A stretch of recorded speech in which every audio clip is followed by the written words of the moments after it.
कुंज बिहारी जय गोपीचन वल्लभा गिरिवरदारी जय गोपीचन वल्लभा गिरिवरदारी यशोदनंदन ब्रज जनरंजन यशोदनंदन ब्रज जनरंजन यमुनतीरावनचारि यमुनतीरावनचारि जय राधा माधवा कुंज बिहारी जय गोपीचन वल्लभा गिरिवरदारी यशोदनंदन ब्रज जनरंजन यशोदनंदन ब्रज जनरंजन यमुनतीरावनचारि जय राधा माधवा कुंज बिहारी हरे कृष्ण कृष्ण कृष्ण हरे हरे हरे राम राम राम हरे हरे हरे कृष्ण कृष्ण कृष्ण हरे हरे हरे राम राम राम हरे हरे हरे कृष्ण कृष्ण कृष्ण हरे हरे हरे राम राम राम हरे हरे हरे कृष्ण कृष्ण कृष्ण हरे हरे हरे राम राम राम हरे हरे हरे कृष्ण कृष्ण कृष्ण हरे हरे हरे राम राम राम हरे हरे जय प्रभुपदा जय प्रभुपदा जय प्रभुपदा श्रील प्रभुपदा जय ओम विष्णुपाद परमहम च परमदक्ष अष्टोत्तर सदस्य श्रीमती स्वयं कृष्ण भक्तिवेदांत स्वामी शिल प्रभुपाद की जय। इस्कॉन संस्थापक जय शिल प्रभुपाद की जय। जय ओम विष्णुपाद परमहम च परमदक्ष अष्टोत्तर सदस्य श्रीमद भक्ति सिद्धांत सरस्वती गोस्वामी महाराज प्रभुपाद की जय। जय ओम विष्णुपाद लघुर किशोरदास पाद महाराज की जय। जय ओम विष्णुपाद सच्चिदानंद शिल भक्ति विनोद ठाकुरा की जय। जय ओम विष्णुपाद वैष्णव साहब श्री जगन्नाथ दास पाद महाराज की जय। जय श्री रूप सनातन भट्ट रघुनाथ शिव जी गोपाल भट्टदास अपना षट गोस्वामी प्रभु की जय।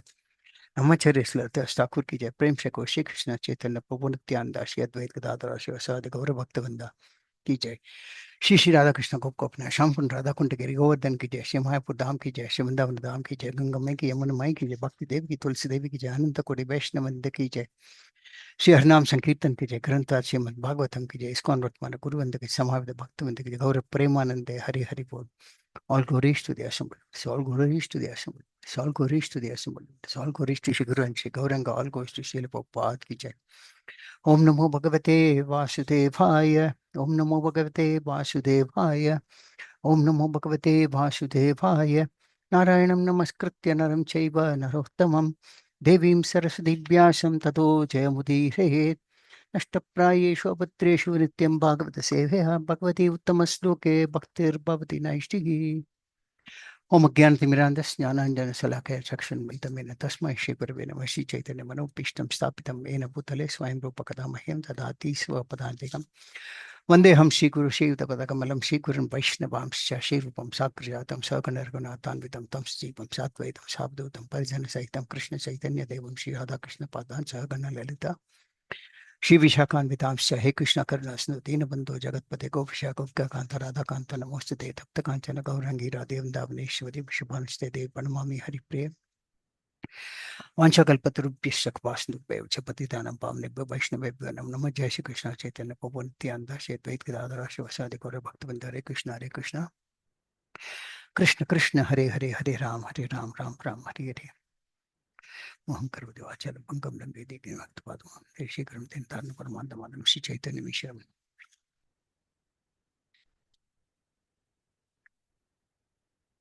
Hare Krishna. So welcome you all to this Saturday morning summary study Srimad Bhagavatam. We are discussing today from Srimad Bhagavatam Canto 5, Chapter 17, text 13 to text 24. The slokas are multi-lined, so I will just read the ones which are short. To start with 13, this is a very long sloka. I'll just go ahead straight away with the purport. To give an introduction, the previous speaker has mentioned about 9 varshas of Jambudvipa. So today we continue from there, text number 13. In each of those tracts of land, there are many gardens filled with flowers and fruits according to the season, and there are beautifully decorated hermitages as well. Between the great mountains demarcating the borders of those lands lie enormous lakes of clear water filled with newly grown lotus flowers. Aquatic birds such as swans, ducks, water chickens, and cranes become greatly excited by the fragrance of lotus flowers, and the charming sound of bumblebees fill the air. The inhabitants of those lands are important leaders among the demigods. Always attended by their respective servants, they enjoy life in gardens alongside the lakes. In this pleasing situation, the wives of the demigods smile playfully at their husbands and look upon them with lusty desires. All the demigods and their wives are constantly supplied with sandalwood pulp and uh, flower garlands by their servants. In this way, all the residents of the 8 heavenly varshas enjoy attracted by the activities of the opposite sex. So this is a brief description of one of the varshas and of how the demigods or the inhabitants of these varshas, they enjoy life mostly based on sex life, lusty desires. They play with their wives. The atmosphere it is created is made in such a way that it drives one to sex life with a lot of lakes and lotus flowers and birds and so forth. So they look at the demigod, look at their high wives in a lusty manner, and this way they are attracted by the opposite sex. Now, the Purport Srila Prabhupada mentions about these planets. In these planets, they enjoy in a very life in a very pleasing atmosphere of clear lakes and filled with lotus flowers and so on and forth. Uh, they have denizens have very beautiful wives who are always actually simulated. We can see in the last line of the translation also supply of sandalwood pulp and all those things. But one difference between them and the earthly residents, the demigods, uh, they may be enjoying sense gratification, but they don't forget that they are the servants of the Supreme Lord. Whereas the inhabitants of this earth planet, they desire heavenly enjoyment, and when somehow or the other they get indulged in sex and intoxication, they forget the service of the Supreme Lord. Whereas in the heavenly planets, however superior, by now you know that the sense enjoyment in the heavenly planets is far, far superior to that which is available in the earthly planet. But the demigod, they don't forget their position as the eternal servants of the Supreme Lord. And another important point is that in the heavenly planets also there are different classifications, lower heavenly planets, middle heavenly planets, and then upper heavenly planets. And these descriptions that are coming now are from the lower heavenly planets. So you can imagine what may be the situation in the higher planets. And these demigods are called Sakama Bhaktas because they have a desire to enjoy and at the same time they worship the Supreme Lord. Text number 14. I'll read this verse because it's just 2 lines. Navasvapi varsheshu bhagavan narayano mahapurusha purushanam tat anugrahayatma tattva Vyuhenatmanatyapi sannidhiyate. Translation, Srila Prabhupada ki jai. To show mercy to his devotees in each of these 9 tracts of land, the Supreme Personality of Godhead, known as Narayana, expands himself in his quadruple principles of Vasudeva, Sankarshna, Pradyumna, and Aniruddha. In this way, he remains near his devotees to accept their service. So there are some lot of important points in this verse. The Lord is always merciful and to his devotees. And in all these areas, in the 9 varshas, the Lord is the presiding deity, and he is known as Narayana. And as Narayana, he expands himself into quadruple principles called Vasudeva, Sankarshna, Pradyumna, and Aniruddha. So in this way, he remains always near to his devotees. So these are called quadruple expansions. That is Vasudeva, Sankarshna, Pradyumna, and Aniruddha. Now, the Lord has many types of avatars, incarnations, which we will discuss now shortly. The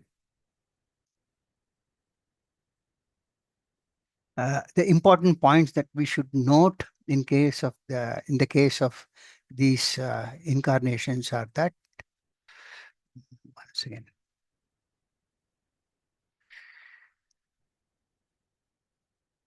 yeah, the Lord has got basically 5 forms. One is para. Para, these are the forms that are existing in the spiritual world, and only those devotees who are in the spiritual world can see the Supreme Lord because they serve the Lord directly on a one-to-one basis. So this is one form. The second one is called Vyuha. This is also the Vyuha. In the Vyuha form, the Lord appears as Chaturvyuha, which is what we have seen now: Vasudeva, Sankarshna, Pradyumna, and Aniruddha. These are these types of incarnations, they occur very rarely, and they are not accessible to everyone, maybe some very few. So one example is Rama, Lakshmana, Bharata, and Shatrugna. These are the 4 Chaturvyuhas. Uh, these types of incarnation are not very common. The third one is called Vaibhava incarnations. These are incarnations such as Narsimhadev, Kurmadev, and they all appear for a very short time with a particular mission, and very few devotees have access to them. So this is the third one. The fourth one is called Antaryami, the 4-handed form of the Lord as the super soul in the heart. In Kali Yuga, it is very difficult to see this Lord. Satya Yuga, this was prevalent because one needs to have a very conducive atmosphere for seeing the Lord. That means one has to be in a secluded place, go to a forest or mountain, and then sit on a kusak mat and then meditate. This is a detail explained in Bhagavad Gita. Not going into the detail, but basically the point is that it's a dhyana yoga process, and it's not very easy to follow in Kali Yuga. And the fourth one is the Archa Vigraha. The that is so first 4 forms are not easily possible to be seen by those in the material world. That is even the denizens of heavenly planets. And the fifth one, which is what is called Arsha Vigraha, is a condensed form of all the first 4.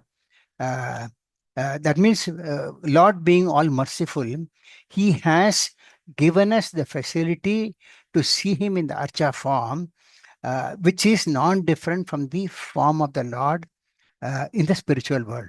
Uh, Lord can expand anywhere, anytime, anyhow. So this is one of the forms that the Lord has given mercifully so that devotees can worship. Now, this type of worship, basically, the pure devotees of the Lord invite the deities, and the house members follow the principles of worship as recommended by Guru. This is how.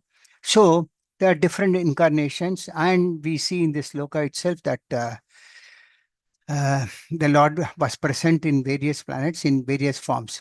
But in this particular this thing, Lord was present in the Chaturvyuha, that is Vasudeva, Sankarshna, Pradyumna, and Aniruddha. So one of the acharyas in our sampradaya informs that the demigod worship the demigods worship the Supreme Lord in his various forms, deity forms, and they cannot be, I mean, excepting the spiritual world, nobody can worship him directly.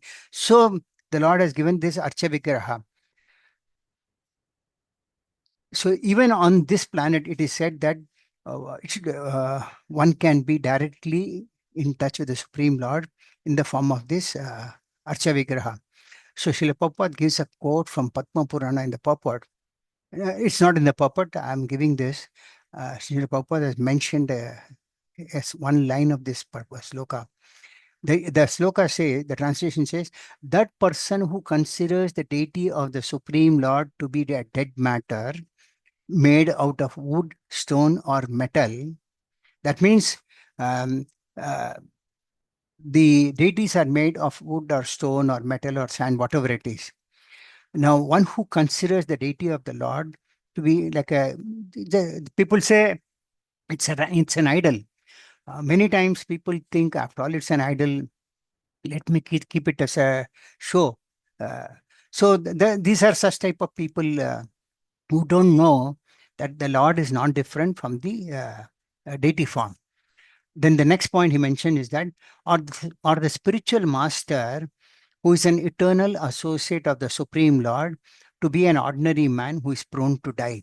That means the spiritual master is not an ordinary person, is an eternal associate of the Supreme Lord. Uh, they are not prone to death like us.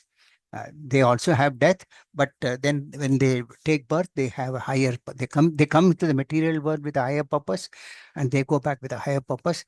They come here basically as a missionary of the Lord.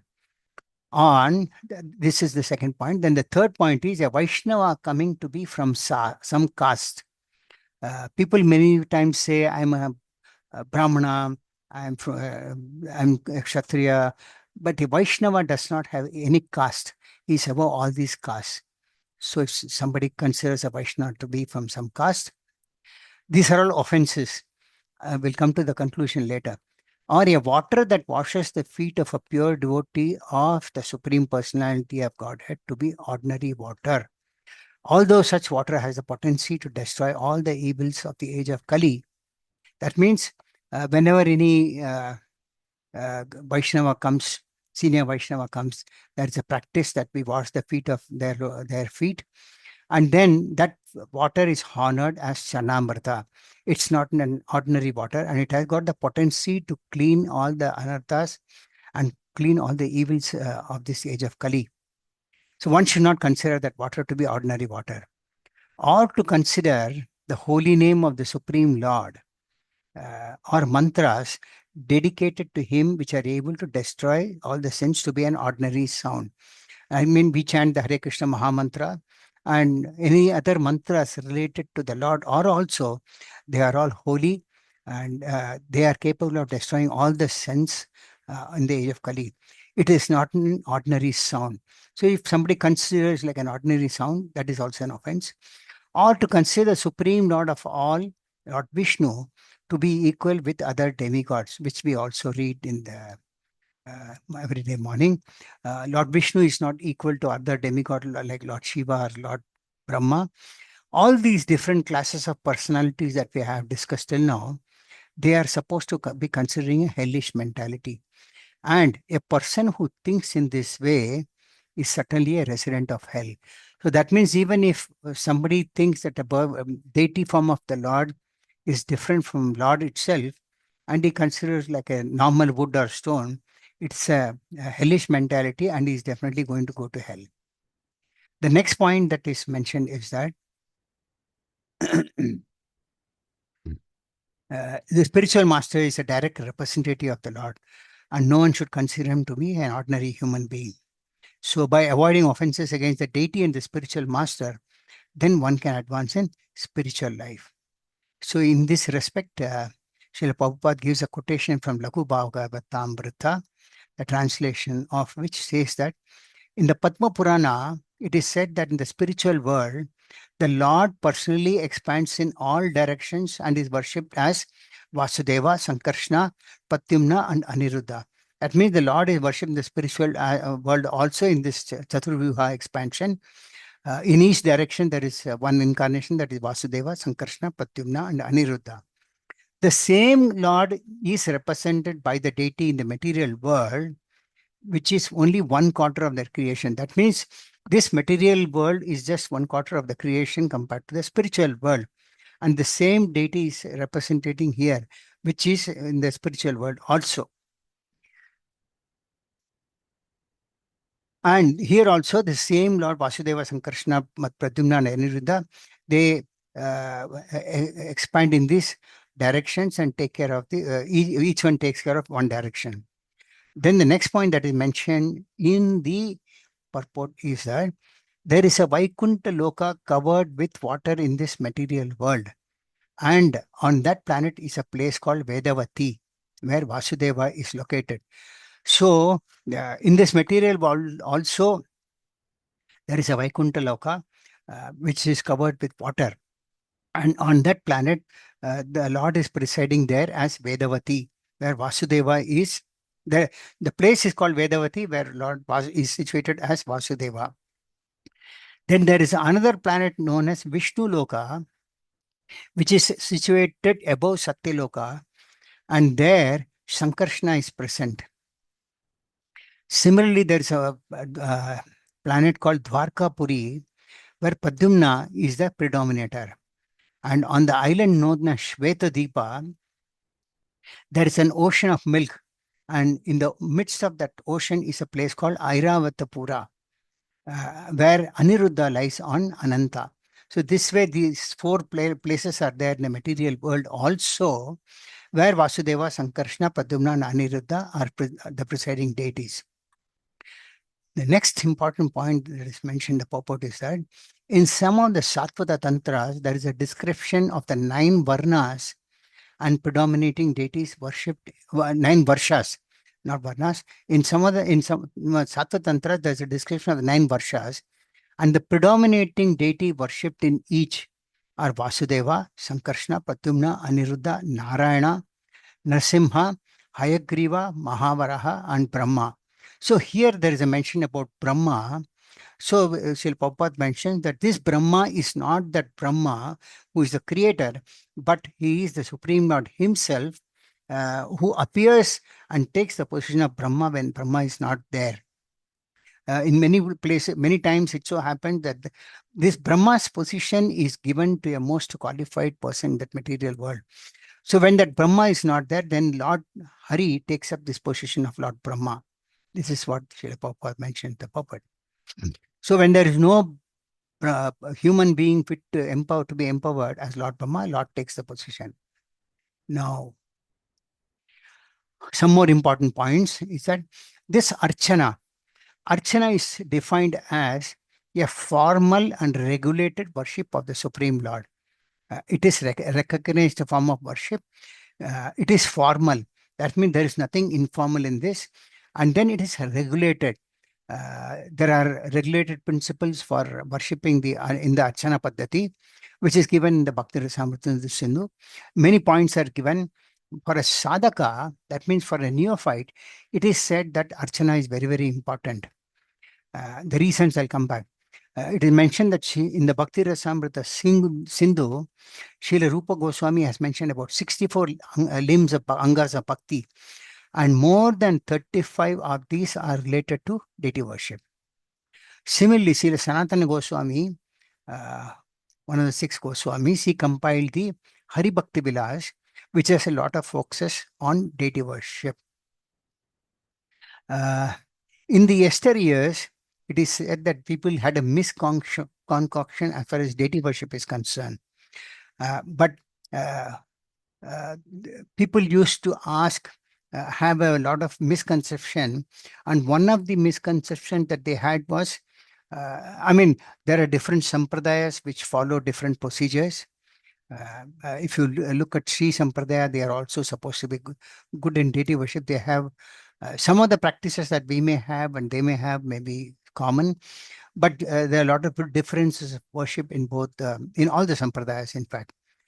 For example, The Kumar Sampradaya, they worship Laddu Gopal, but we don't believe in worship of Laddu Gopal. So like that, there are differences of worship based on the knowledge of the Sampradayas. So during Srila Prabhupada's time, when he inaugurated the temple in London, somebody asked why there is no bell in your temple. So Srila Prabhupada replied that we use our mouth as the bell, and through the mouth we chant and do the Sankirtana. This is what Srila Prabhupada replied. So coming to the importance of deity worship, uh, there are three classes of devotees, which you might have heard: Kanishtadhikari, Madhyamadhikari, and Uttamadhikari. Now, this classification. There are different types of classifications. In the Chaitanya Charitamrita, there are classifications based on faith. But this particular classification is based on one's false ego. So here it is defined that for a Kanishtadhikari, deity worship is recommended because he is ignorant of the glories of the Lord and his devotees. His egoistic and needs to learn to respect the Lord. So, as a beginner, one considers the Lord uh, not as a Lord. He may worship, okay, Lord is there. So, but what happens is that when he takes instructions from the spiritual master and worship the Lord, he has to follow a lot of regulative principles which the spiritual master gives. So, when he does this, that what happens is gradually his ego starts reducing and he starts respecting the Lord. So that is why it is not very important for a Madhyamadhikari or Uttamadhikari, but Shastras, here in this case, it is explained that it is a must for Kanishtadhikari, or at least till one reaches a Madhyamadhikari stage. Because at a Madhyamadhikari stage, one values the Lord's paraphernalia, the Lord's devotees. So one example that is given is that in Chaitanya Charitamrita, where Sri Chaitanya Mahaprabhu was not willing to give his mercy to King Prataparudra because Prataparudra was a Kshatriya, and the Lord thought that being a Kshatriya, he must be very passionate. So, but then Ramananda Raya, one of the close associates of Sri Chaitanya Mahaprabhu, pleaded with Chaitanya Mahaprabhu, and then finally Chaitanya Mahaprabhu gave his mercy to King Prataparudra. So this is how there is a difference between deity worship and worship of the devotees. So when one reaches the Madhyamadhikari level, when one is the Madhyamadhikari level, he knows the value of Lord's paraphernalia and as well as the devotees. Now there is no difference between the Lord, his paraphernalia, and of course the Lord is never alone, he is always with his devotees. Some examples are there, practical examples. It is said that during Srila Prabhupada's time, one time he offered obeisances to Lord Jagannath's cart, and the whole road as it is was fully muddy, and his dress was covered with dust. So devotees asked him, why are you offering obeisances to the cart? And Srila Prabhupada replied that there is no difference between the Lord and his cart. But in the case of a Kanishta Adhikari, he doesn't know that this Lord, there's no Lord is absolute, so there is no difference between the Lord and his paraphernalia. Another important point, Srila Prabhupada also quoted that a neophyte means always fight. Tendency of a neophyte is always tended to fight with others.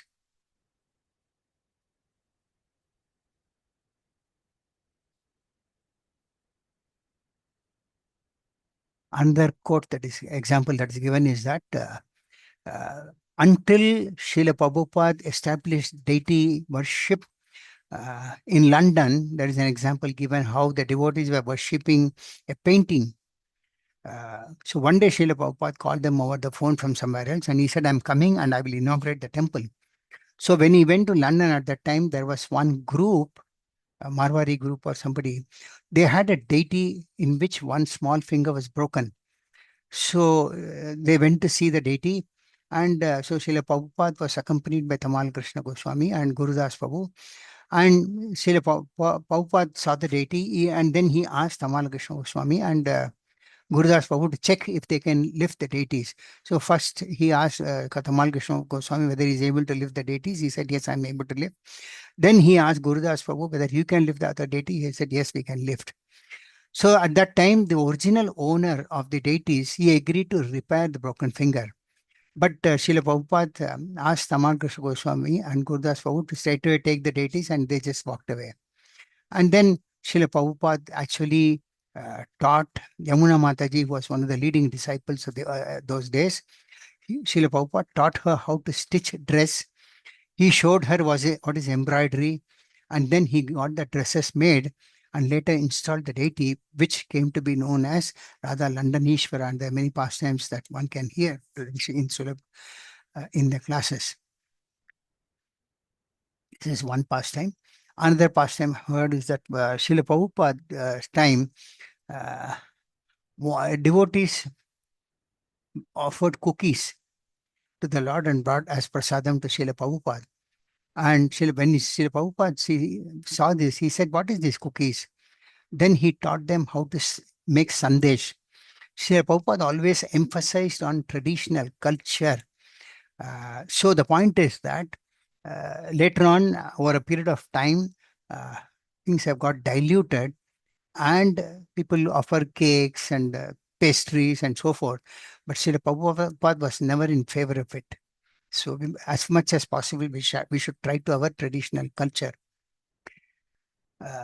One important point that is there is that one time it is said that the Pandas and Puri, it is said that the Pandas in Puri, of course, even today they are very, very possessive in terms of worship of Jagannath, Baldev, Subhadra.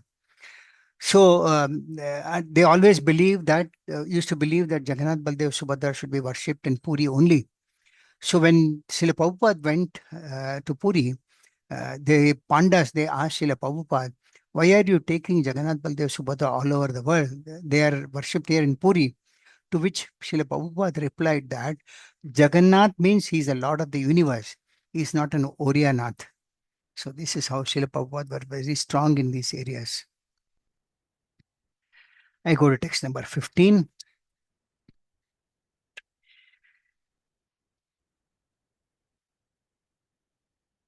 Translation Srila Prabhupada ki jai. Sukadeva Goswami said, in the tract of land known as Ailavrita Varsha, the only male person is Lord Shiva, the most powerful demigod. Goddess Durga, the wife of Lord Shiva, does not like any man to enter that land. If any foolish man dares to do so, she immediately turns him into a woman. I shall explain this later in the 9th canto of Srimad Bhagavatam. So in this Ilavarta Varsha, there is only one male personality, and that is Lord Shiva, who is the most powerful demigod. He is accompanied by Goddess Durga, and she does not like any other male personality to enter that planet. If somehow someone dares to do so, she turns that person into a woman. Text number 16. In Ailavrata Varsha, Lord Shiva is always encircled by 10 billion maidservants of Goddess Durga who minister to him. The quadruple expansion of the Supreme Lord is composed of Vasudeva, Pradyumna, Aniruddha, and Sankarshna. Sankarshna, the fourth expansion, is certainly transcendental, but because of his activities of destruction in the material world are in the mode of ignorance, he is known as Tamasi, the Lord's form in the mode of ignorance. Lord Shiva knows that Sankarshna is the original cause of his own existence, and thus he always meditates upon him in trance by chanting the following mantras.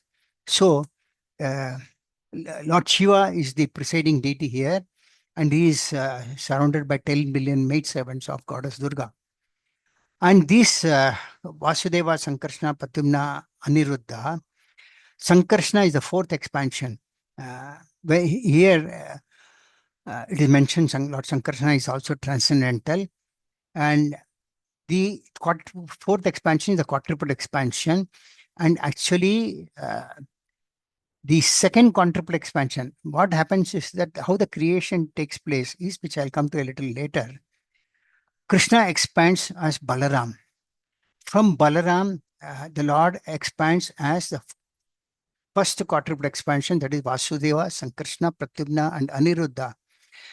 From that Sankarshna, the Lord expands as Narayana. And from there, the Lord Sankarshna, the Lord expands as another quadruple, that is Vasudeva, Sankarshna, Pradyumna, and Aniruddha. So from Sankarshna, then thereafter the creation takes place. So the second Sankarshna is a transcendental person, and he is the cause. Uh, uh, he he's it is from him Lord Shiva emanates. So Lord Shiva knows this, that Shankarashna is the original cause of his own existence. That means it is because of this Shankarashna that Lord Shiva comes into existence. And Lord Shiva, the most important point is that he always meditates upon him by chanting the following mantras. So if somebody asks, this question many people have, that Lord Shiva is also a god. If you can quote that Lord Shiva is not God, he is as good as God. We will come to that little later, which is also coming in the one of the puppets. And one important point that is mentioned is that uh, Lord Shiva is in charge of destruction, which is the mode of ignorance. That is why he is known as Tamasi. That is Lord's form in the mode of ignorance. Mm. So Lord Brahma, who is in the mode of passion, he creates the material world. Lord Vishnu, who is in the mode of goodness, maintains maintains the material creation, and Lord Shiva destroys it. So because destruction is in the mode of ignorance, Lord Shiva and his worshipable deity Sankrishna are technically called Tamasi. Lord Shiva is the incarnation of Tamoguna. Since both Lord Shiva and Sankrishna are always enlightened and situated in the transcendental position, they have nothing to do with the modes of material nature, goodness, passion, and ignorance. So the Lord is basically transcendental, and therefore he is not affected by three modes of material nature. And because their activities involve them with the mode of ignorance, they are called tamasi. That means because they are involved in the act of destruction, they are sometimes called as tamasi. One point that is, yes, uh, Lord Shiva is as good as Vishnu. At the same time, he is not Vishnu. The Srila Prabhupada always gives an example of milk uh, will be turned into curd, but curd can never become milk. So Vishnu is milk, which is the original, and Shiva is the curd. Curd can, just as curd cannot be transformed to milk, so Shiva cannot be transformed into Vishnu. So the original and personality is Krishna, and the properties are also different. Shiva is also known as Mahadev. That means he is the greatest of the devotees. That is one who pleases the Lord by devotional service. Lord Shiva is always engaged uh, in performing devotional service. And here also we see that he is meditating on Lord Sankarshna. Another important character of Lord Shiva is his compassionate nature. It is said that in the Samudra Manthan, when the churning was going on, a lot of poison came out, which you all know, and it started to spread in all the directions. So Lord Shiva, being very compassionate, condensed all the poison into the palm of his hand and he drank it. And that is why he is called as Nilakanta.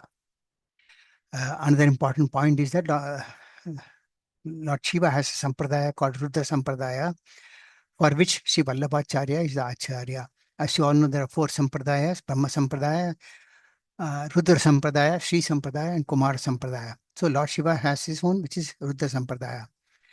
He is created by the Lord, and together they create other living entities for that particular planet. Text number 17. The most powerful Lord Shiva says, O Supreme Personality of Godhead, I offer my respectful obeisances unto you in your expansion as Lord Shankarshna. You are the reservoir of all transcendental qualities. Although you are unlimited, you remain unmanifest to the non-devotees. So from this sloka onwards, uh, Lord Shiva is offering prayers to Lord Shankarshna. The first one he says is that the Lord is unlimited. The Lord has got Sankarshna also being one of the expansions of the Lord. He has got all the qualities as much as uh, Narayana, and Lord, in which the Lord has 60 qualities. This is one glorification Lord Shiva is giving. Uh, the Lord is a reservoir of all the transcendental qualities. Also, he mentioned that the Lord is unlimited. One of the late Lord's name is Ananta, so which means the Lord is unlimited. And also, the Lord is not manifest to the non-devotees. Text number 18. The next sloka, Lord Shiva is offering prayer. O my Lord, you are the only worshipable person, for you are the Supreme Personality of Godhead, the reservoir of all opulences. Your secure lotus feet are the only source of protection for all your devotees, whom you satisfy by manifesting yourself in various forms. O my Lord, you deliver your devotees from the clutches of material existence. Non devotees, however, remain entangled in material existence by your will. Kindly accept me as your eternal servant. So we'll go through one by one person. So here, Lord Shiva is glorifying Sankarashna as the only supreme person, only worshipable person. The Lord is not different from all the other incarnations also. The purpose of incarnations may vary, but then the Lord is non-different from all his incarnations. So he is glorifying Sankarshna as the only super worshipable person. Then he's also mentioning that the Lord is offer a reservoir of all the opulences. You all know that there are 6 opulences. All the opulences are classified into 6. That is knowledge, wealth, power, beauty, fame, and renunciation. Then he says, your secure lotus feet are the only source of protection for all your devotees, whom you satisfy by manifesting yourself in various forms. So the Lord's lotus feet are the only source of protection for all the devotees. And the Lord manifests in so many forms, depending on the devotee's desire. And in all these forms, the lotus feet are very auspicious, and they are the shelter for uh, his devotees. Then he glorifies, saying that non-devotees, however, remain entangled in material existence by your will. So, non-devotees continue to be entangled in the material existence by the Lord's will. Of course, the Lord's mercy is always there, but at the same time, one should be in a position to take the mercy of the Lord. In yesterday's class, I gave an example of how when I was out of this country, I was staying in a place called Banram Desh. So in the company where I worked, one devotee used to come. He attends every program. He used to attend program even from the. I'm talking about 20 years back, not 20 years back. I'm talking about 30 years back. So he also used to attend the program every Sunday, and even today, I believe he attends. But he will never take up the process of chanting because he must be of my age or maybe a year or two more also. Still, he continues to stay there and he does not take prasadam. So there are people, Lord's mercy is available, but then they are always entangled into this material existence. It's just an example. No offenses. And then here, Lord Shiva is asking Sankarshna to accept him as an eternal servant. Text number 19. We cannot control the force of our anger. Therefore, when we look at material things, we cannot avoid feeling attraction or repulsion for them. But the Supreme Lord is never affected in this way. Although he glances over the material world for the purpose of creating, maintaining, and destroying, he is not affected, even to the slightest degree. Therefore, one who desires to conquer the forces of the senses must take shelter of the lotus feet of the Lord. Then he will be victorious. We'll understand the important points of this. So, for us, it is very difficult to control our anger. Uh, when we see something material, we immediately develop attraction for that. Either we develop attraction or we have repulsion for it. But for the Lord, he is not at all affected by any of these things. Uh, the Lord creates the material world by his glance. He creates the material world, and then, of course, not as Krishna, but as Mahavishnu, he creates, um, and then as Vishnu, he maintains, and as Lord Rudra, he destroys. But the Lord is not affected by any of these, even to the slightest degree. Therefore, anyone who desires to conquer the force of the senses must take shelter of the lotus feet of the Lord. Then only he'll be victorious. Therefore, the Supreme Lord is always called transcendence because he is not affected by the three modes of material nature. And anyone who wants to be secure from the influence of the three modes of material nature must also take shelter of him. Some points, important points from the purport. When we look at a material object, we immediately become attracted, we become affected by it, and we also become infected by it, by the three modes of material nature, but the Lord is not affected. And also, another important point is that the attraction, affection, and infection may vary from person to person, object to object. One example that is given is that when a child sees a woman, he may feel a motherly pressure by seeing the woman, but when a young man sees a woman, he may have a feel of a sensual pleasure. So if someone wants to control his senses, it is said that one must take shelter of the Supreme Lord. And there's also a point that the devotees of the Lord who are completely surrendered to the Lord, who have taken shelter of the Lord, they are not affected by the three modes. Text number 20. For persons with translation Srila Prabhupada ki jai. For persons with impure vision, the Supreme Lord's eyes appear like those of someone who indiscriminately drinks. I'll repeat. For persons with impure vision, the Supreme Lord's eyes appear like those of someone who indiscriminately drinks intoxicating beverages. Thus bewildered, such unintelligent persons become angry at the Supreme Lord. And due to their angry mood, the Lord himself appears angry and very fearful. However, this is an illusion. When the wives of the serpent demon were agitated by the touch of the Lord's lotus feet due to the shyness, they could proceed no further in their worship of him. Yet the Lord remained unagitated by their touch, for he is equipoised in all circumstances. Therefore, who will not worship the Supreme Personality of Godhead?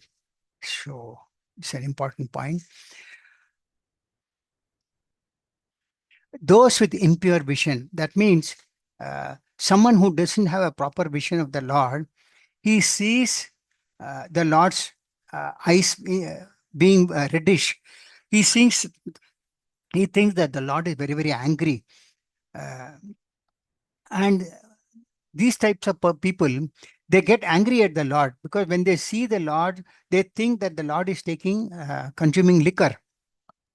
And so the Lord's eyes are reddish. And by just thinking like that, they become angry at the Lord. And for them, the Lord appears very angry and they are also very, very fearful. But actually, it is not true because in many of the forms of the Lord's eyes are naturally red. So the point is that conditioned souls like us, we may get agitated and have so many misconceptions, but the Lord is not affected by any of these. One example given is that about the wives of Kalia and Nag. Lord was dancing on Kalyanag, on the hood of the Kalyanag. So the wives of the husbands of the wives of Kalyanag, they went to offer prayers seeking forgiveness for the offense that Kalya did to the Lord. And when they went to approach, they touched the lotus feet of the Lord. Immediately they were feeling a little bit of shyness. But in this pastime, the Lord was not at all agitated by their touch. And so here, Lord Shiva is giving the example: who will not worship a the personality of Godhead who is unagitated by such a touch of even other women. So it is concluded that anyone who remains unagitated, even in the presence of the cause of agitation, is called dhira or equipoised. That means in our day-to-day affairs, we see so many times we become agitated. There may be an object or there may be a personality who may become the cause of our agitation. But if we remain unagitated, that situation is called equipoised, and such a person is called dhira. Whereas the Supreme Personality of Godhead is always in a transcendental position, never agitated by anything. So, if one wants to become a Dhira, he must take shelter of the lotus feet of the Lord. Another example that given Srila Prabhupada gives in the purport is that when the fierce form of Narasimhadeva appeared in order to kill Hiranyakashipu, Prahlad was unagitated. He remained calm and quiet, whereas others, including even Brahma, Lord Brahma, were frightened by the features of the Lord. So, as you all know, when Lord appeared from the pillars as Narasimhadev to kill Hiranyakashipu, after killing Hiranyakashipu, Narasimhadev was so much angry and nobody wanted to go near the Lord. So, Lord Brahma was fearful, even Lakshmi was fearful, but Prahlad was unagitated. He remained totally calm and quiet. So, this is one example of a Dhira.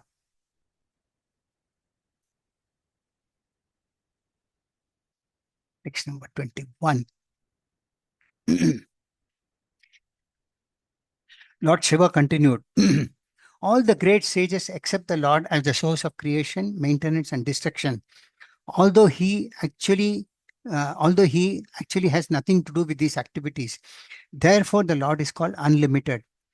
Although the Lord in his incarnation as Shesha holds all the universes on his hoods, each universe feels no heavier than a mustard seed to him. Therefore, what person desiring perfection will not worship the Lord? So one point that I mentioned is the Lord has got a lot of opulence, six which are classified into six, and the six are knowledge, wealth, power, beauty, fame, and renunciation. And one of them is power, that is strength. So Ananta's strength is so great that innumerable universes rest on the hoods, on his hoods. He has got thousands of hoods, and all these innumerable universes are resting on his hoods because his strength is unlimited, and that is why he is known as Ananta. And for Ananta, this for him it is not heavy as one can imagine the weight of a mustard seed. So for Lord as Ananta, the weight of an universe is not heavier than a mustard seed for us. So this is how the Lord's strength is so great. It is beyond our imagination. Srila Prabhupada also gives a quote from Chaitanya Charitamrita, which says, Lord Vishnu's incarnation as the serpentine Anantashesha Naga supports all the universes on his hoods. By our calculation, universe may be very, very heavy, but because the Lord is Ananta, unlimited, he feels the weight to be no heavier than a mustard seed. So there's innumerable number of universes that are there in the material creation. From our vision, they are all very, very heavy. But from the Lord's vision, the Lord is Ananta, unlimited, and he feels that weight to be just as not heavier than even a mustard seed. Text number 22, 23. From that Supreme Personality of Godhead appears Lord Brahma, whose body is made from the total material energy. The reservoir of intelligence predominated by the passionate mode of material nature. From Lord Brahma, I myself am born as a representative of false ego known as Rudra. By my own power, I create all the other demigods, the five elements, and the senses. Therefore, I worship the Supreme Personality of Godhead, who is greater than any of us, and under whose control are situated all the demigods, material elements, and senses, and even Lord Brahma and I myself, like birds, bound by a rope. Only by the Lord's grace can we create, maintain, and annihilate the material world. Therefore, I offer my respectful obeisances unto the Supreme Being. So, in the beginning of the class, I mentioned about the creation, how the creation appears. This is mentioned in Chaitanya Charitamrita. The Lord first appears as Chaturvyuha. Krishna expands as Balaram. From uh, Balaram, he expands as Vasudeva, Sankarshna, Pradyumna, and Aniruddha. From that Sankarshna, the Lord expands as Narayana. From Narayana, actually, all the incarnations of the Lord emanate. And these incarnations, the preceding place is Shvetadvipa that I mentioned, but there are other planets, uh, planets also that are mentioned in this, which we discussed in the beginning. So from this, the Lord further from that Sankarsana, the Lord further expands as another quadruple expansion, again as Vasudeva, Sankarsana, Pradyumna, and Aniruddha. So from that second Sankarsana, the Lord further expands as Sri expands as Karanodnavasai Vishnu or Sri Mahavishnu. The Lord lies in the causal ocean, and from his exhaling uh, millions of universes, and from the pores of his body, millions of universes come out. And when he inhales, then all these universes go back into his body. And the Lord, as this is the first part of the stage of creation, that is he known as Karanar Navasai Vishnu. From this Vishnu, the Lord, or he is also known as Mahavishnu. From this Vishnu, the Lord expands as Garbhodakasai Vishnu, and he enters into each and every universe as a super soul of the universe. And that is the reason why the universes are floating. And from that Garbhodakasai Vishnu, the Lord further expands as Kshirodakasai Vishnu, and he enters into each and every living entity as a super soul. So, in the first, Sri Mahavishnu is the super soul of all the universes, as Garbhodaka Sai Vishnu is the super soul into each and every universe, and as of Kshirodaka Sai Vishnu, he is the super soul of each and every living entity. This is how the creation takes place. Then he further explains that Lord Brahma, whose body is made from total material energy, that means everything originates from the create. That is how the creation takes place. The reservoir of intelligence predominated by the passion mode of medley. From Lord Brahma, I myself am born. So we know this pastime. Rudra, all Lord as Rudra, appeared from the in between the eyes of Lord Brahma. This pastime is given in Srimad Bhagavatam, third canto, when the Kumaras came. Lord Brahma wanted the Kumaras to go for progeny, but the Kumaras, they were all celibate, and they did not want to enter into Grihastha ashrama, because to go for progeny means one must get married, but they wanted to remain as celibate. So they refused to obey the instructions of Lord Brahma. At that time, of course, it was for a higher purpose. They could do that. Um, so at that time, Lord Brahma got very, very angry.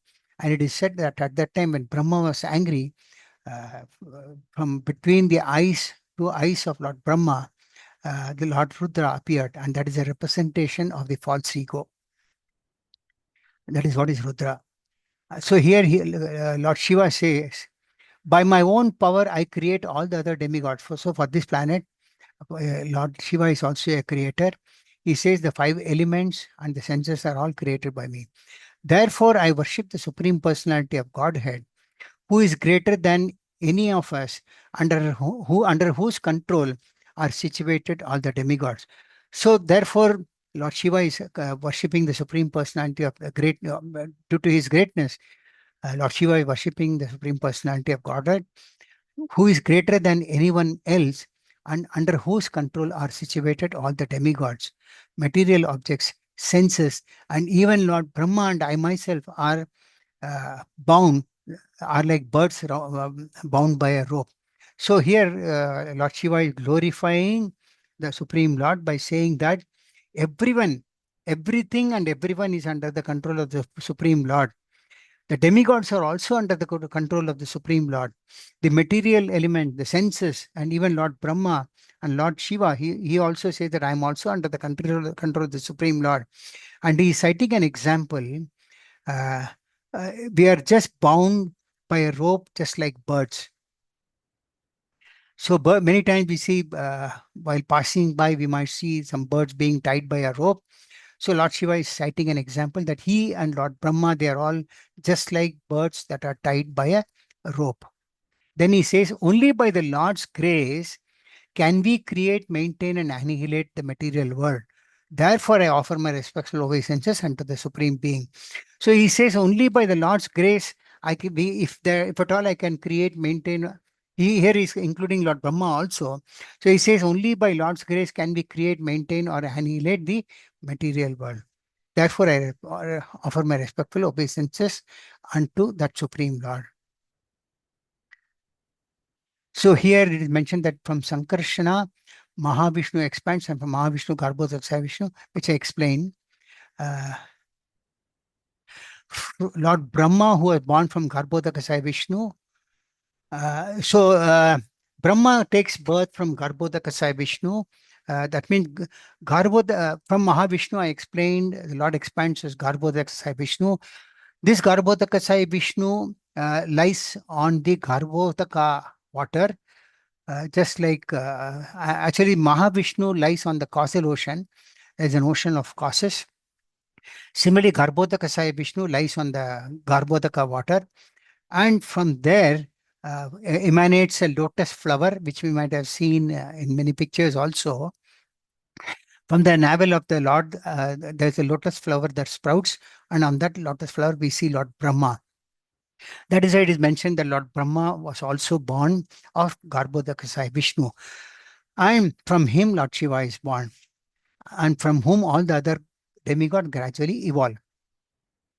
So, Lord Brahma, Lord Shiva, and Lord Vishnu are incarnations of different material qualities.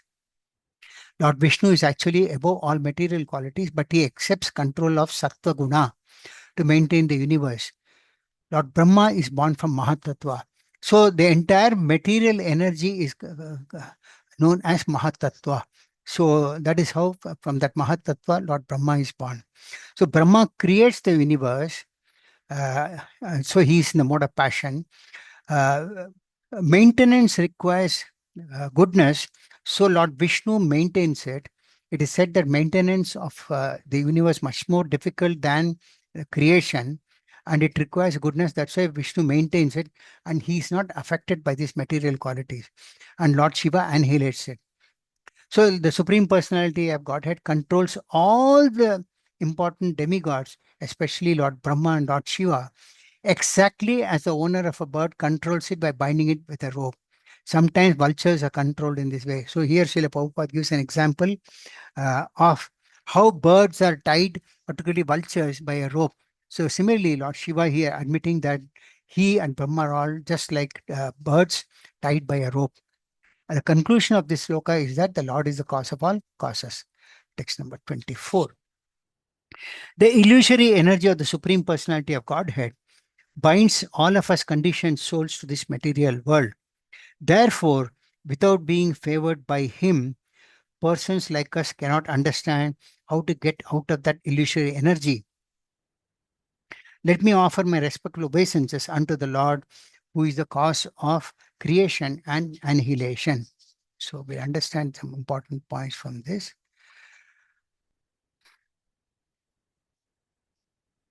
So basically, it is the illusory energy of the Lord, that is Maya, which keeps us bound in this material world. Uh, uh, so one requires the mercy of the Lord to uh, get out of this illusory energy. And Lord Shiva says, let me offer my respectful obeisances unto the Lord, who is the cause of the creation and annihilation. So we have discussed the Lord Krishna. Vishnu is the cause of all creation and annihilation. So he is offering his obeisances unto Lord Supreme Personality of Godhead. Now, Srila Prabhupada mentions in purport that it is very difficult for one to cross over this illusory energy known as Maya.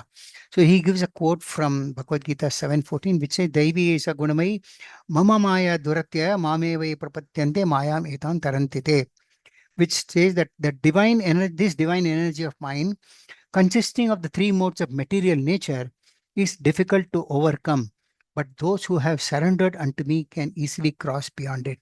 That means this material energy consisting of the three modes, goodness, passion, and ignorance, is not very easy to overcome. It's very difficult. But one who has surrendered unto the Lord can easily cross beyond it.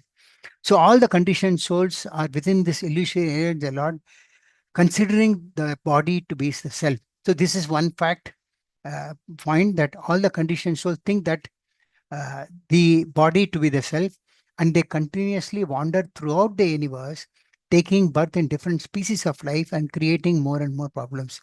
So the conditioned souls basically wander from the upper to middle to lower planetary system, and they circle throughout this planetary system.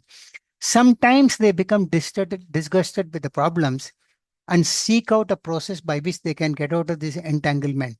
So what happens is that over a period of time, when one is entangled into the three modes of material nature, one starts thinking, why am I suffering? And then he starts finding out which way to get out. But unfortunately, here it is mentioned that such so-called research workers are unaware of the Supreme Personality of Godhead and his illusory energy. And thus, all of them work only in darkness, never finding a way out. So, most of the people, they are entangled into the material modes of into these three modes of material nature, but they don't know how to get out of it. Very few might start thinking how to get out of it, but generally, most of the people, they don't know how to get out of it. So they are, in a way, situated only in darkness. Srila Prabhupada gives a quote about scientists and scholars.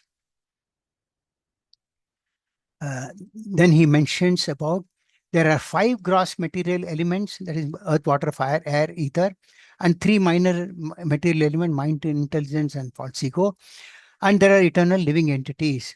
The living entity desires a certain type of body, and by the order of the Supreme Personality of Godhead, that body is created from material nature, which is nothing but a kind of machine handled by the Supreme Lord. That means all the living entities have a desire, and the Lord being situated as Paramatma in everyone's heart facilitates that. So the how the Lord facilitates is He creates a form from this material nature, uh, and that form is just like a machine handled by the Supreme, the Lord. Then it is mentioned the Lord gives the living entity a particular type of mechanical body, and the living entity must work with it according to the law of fruitive activities. That means if one is given the body of a dog, he must function uh, less like a dog. The next point that is mentioned is that the living entity is seated on a machine, the body, and according to the order of the Supreme Lord, he operates the machine. So the soul is situated in that body, and he operates based on the order of the Supreme Lord as Paramatma. He operates that machine. This is the secret of transmigration of the soul from one body to another. The living entity thus becomes entangled in fruitive activities in the material world. So this is how the living entity gets entangled with the fruitive activities in the material world. Then what is mentioned is that in all the activities of creation and annihilation, the living entity is entangled in fruitive activities, which are executed by the illusory energy Maya. He is exactly like a computer handled by the Supreme Personality of Godhead. So, in all these activities which is going on in creation and annihilation, the living entity gets entangled in fruitive activities, which in effect are actually created by Maya. So, for the Lord, this entire creation is just like a computer. A computer engineer just sits and operates and presses some buttons. So, similarly, the Lord just creates, for him, it is like a small computer. And Srila Prabhupada quotes as to how Bahunam Janmanamante Jnanamam Mam Prapadyate Vasudeva Sarvamati Sumahatma Sudurlabhaga. After many births and deaths, he who is actually in knowledge surrenders unto me, knowing me to be the cause of all causes and all that is. Such a great soul is very rare. So out of so many living entities, some might start thinking, why am I suffering? And maybe a few of them will start getting a knowledge that Lord Krishna is the cause of all causes. He surrenders to be the Supreme Lord, and such souls are very, very rare. A sane man, therefore, surrenders to the Supreme Personality of Godhead and thus gets out of the clutches of illusion energy Maya. That is Maya. That is, an intelligent person is one who surrenders to Supreme Personality of Godhead and gets out of this Maya. Some quotes before I wind up the class. One time it is said, not one time, it is said that one should, sorry, either one should serve Krishna or serve Maya. We have to serve. Our constitutional position is to serve. So either we have to serve Krishna or we have to serve Maya. Because we have a desire to enjoy separately from Krishna, then Krishna engages us in serving Maya. One time it is said that when Srila Prabhupada was in London, His Holiness Sachidanandan Maharaj was there when he was a small boy. He heard a class from Srila Prabhupada and he asked Srila Prabhupada, why did Krishna create Maya? To which Srila Prabhupada replied, Krishna did not create Maya, it was you who created Maya. That is, you wanted to enjoy, so Krishna has created Maya. One point that one has to take from this sloka is that Maya is so powerful that it looks like a reality. Example is that you get video games these days. Uh, the games are created in some small machine and they are so created that it looks that the person who starts playing with it, he gets entangled into that, thinking that it is real. We see that in many cases, small children play with video games and they get entangled into that. They think that is a real one. And so that is Maya is very, very powerful. And the only solution to come out of it is devotion service and the Supreme Personality of Godhead. One of our Acharyas, Sri Vishnu Chakravarti Thakura, says that it is very difficult to know the Lord. He says that if you can't know Maya, how can you know the cause of Maya, that is Krishna, and also how to come out of Maya? So the only way out is Bhakti Yoga. So first we must know Maya and we must know who is the cause of Maya, and then we'll be able to know how to come out of Maya. That is Bhakti Yoga. One example that is given is that Srila Vyasadeva, before compiling Srimad Bhagavatam, in the first canto of Srimad Bhagavatam is also there's mention as to how before compiling Srimad Bhagavatam, he saw the Lord and all his energies, including Maya. And then he could see how the living entities were suffering. And thereafter, he started compiling Srimad Bhagavatam based on the instructions of Narad Muni. With this, I conclude the class for the day. I can take one or two questions for the next few minutes.